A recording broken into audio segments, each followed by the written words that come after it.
So I do want to bring up free agent pitchers a little bit because this is kind of the top. I notice I did not put Eduardo Rodriguez on here because obviously he will not be coming back to Detroit. So I want to take a look at some of these pitchers here. And I know that Evan Petzold from the Free did a list of players, and some of it I know that he's heard some things in reclamation projects and what have you. But of this list we have in here, we have Aaron Nola. We talked about Sonny Gray, Jordan Montgomery, Marcus Stroman, Shada Igamagnata. Imanaga. Igamaga. Thank you, Seth Lugo. And I don't know why, but I think I look at Seth Lugo as a future. Seth Lugo and a guy, and I mean Nola would be nice, but I just see him going to a contender. But of this list, and there's Frankie Montez too, of course. And there's a couple other names I didn't put on here on purpose. I was just trying to look at the bigger names. But all these names are on here, gentlemen, or names I haven't mentioned. Give me two pitchers that the Tigers should go after this offseason. I'll start with you, Chris. Well, I mentioned when we had Beck on there, I thought that they should go after. Is it? Should I'm thinking of his name. The reliever, hard throwing reliever for the Cardinals. Jordan Hicks. Jordan Hicks, that's the one. I thought him. I like Waka. I like Nick Martinez is an interesting. Martinez kind of turned his career around when they moved him to the bullpen in San Diego, but he's been like a super reliever the last couple of years, like 100 innings plus. I could see the Tigers trying to pull a Lorenzen with him, right? Maybe stretching him out again, maybe altering his arsenal to get him starting again. So yeah, I mean, I don't want to pick every name on there, but I like Waka and I like Martinez, I guess, out of that group there. I like Jack Flaherty a lot too, actually. And Detroit Degenerate reminded me of my Infinity Form. If he could get back to what he was before. Cameron, what about you? Aaron Nola. He's probably my favorite. I mean, you have to at least try. You have to ask. Yeah. And then I'm going to go out on a limb and say Kyle Gibson, because the past 10 years he's averaged, let me see here, 164 innings a year past 10 years. So if you vet starter, right-handed, I believe. Yes, right-handed. And he throws over 150 innings a year. And he's 36, so you can get him on a 1-2 year deal. What about you, Uper? Well, certainly I would not be hesitant in any way, shape, or form to spend $200 million on Yamamoto.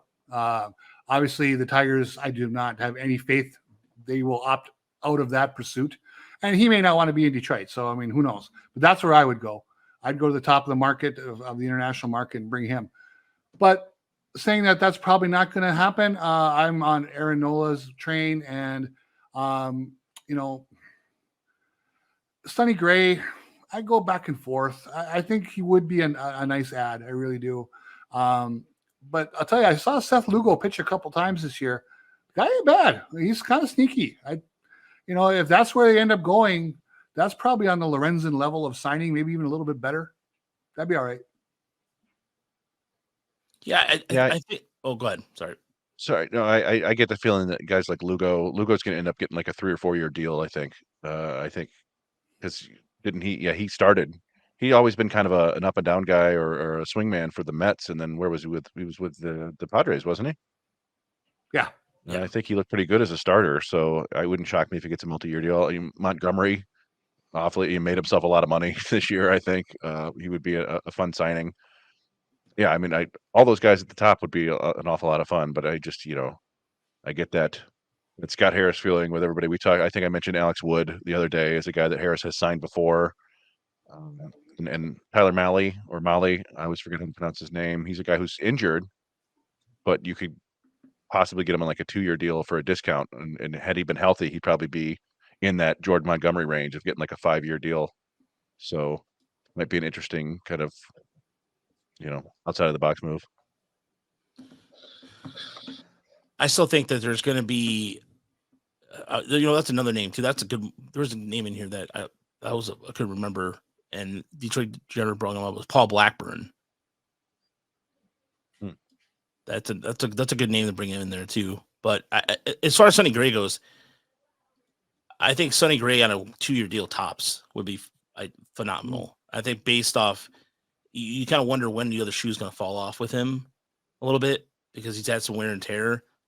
But I don't know. I think like a guy like him, there's this guy I mentioned last week on the podcast, the Korean guy who's pitching over in Korea.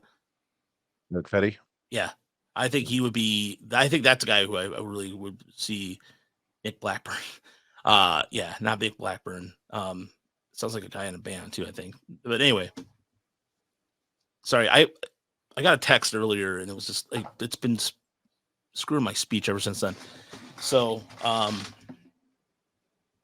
anywho, but yeah, there's a lot of reclamation projects they can work on too, and there's just a couple arms. But the one from Korea, I think that's a guy who could be put in a 3rd or 4th starter and give the Tigers at least. You know what's really weird when you think about it? Heading into next year, right now, correct me if I'm wrong, but they don't have a single starter that's throwing over 100 or over 120 innings. Nope. Heading into next year, do they? Don't believe so. No. Yeah, Manning keeps getting hurt. Skubal, I did half a season, then another half a season. Mize, did Mize get 120 over 2 years ago? I think he probably did, didn't he? I think so. Yeah, he had a 3-WAR season, so I think. Yeah, but certainly nobody who's thrown that many innings last year. So yeah, Mize maybe hit I don't know. 150 and 21. So what did Gibson Long pitch overall? Like 120, if you count the minor leagues, and same with Olsen. Those two might have been 120, 130 range if you count the minors. Barely, yeah. And Montero was 120, wasn't he? 119, something like that. So the young guys are the innings eaters. That's kind of funny. Yeah, I mean that's what I'm saying. Like, if you're looking at a veteran starter for who the Tigers could go after, I mean I like your idea, Cameron, of Kyle Gibson because it does fit that holdover kind of thing, or kind of not holdover, but just kind of like a good bridge between. If, for example, Ty Madden makes some strides next year in Toledo, or Brent Hurdler, or maybe Flores. Who knows? I mean, at this point, who the Tigers have next, I think Gibson would be a good placeholder for that. And Blake Snell, I like Blake Snell, but I mean, I think he's just gonna. It was qualifying offers 20 million, and I don't think that's gonna happen. But none of the guys who got the qualifying offer accepted it, so they're all draft pick compensation for all those guys. Snell has been good. I just always he's never, ever, ever been a guy who works deep into games. And maybe that's just the way baseball is going now, but I would still like a guy who could occasionally give you 7 or 8 innings.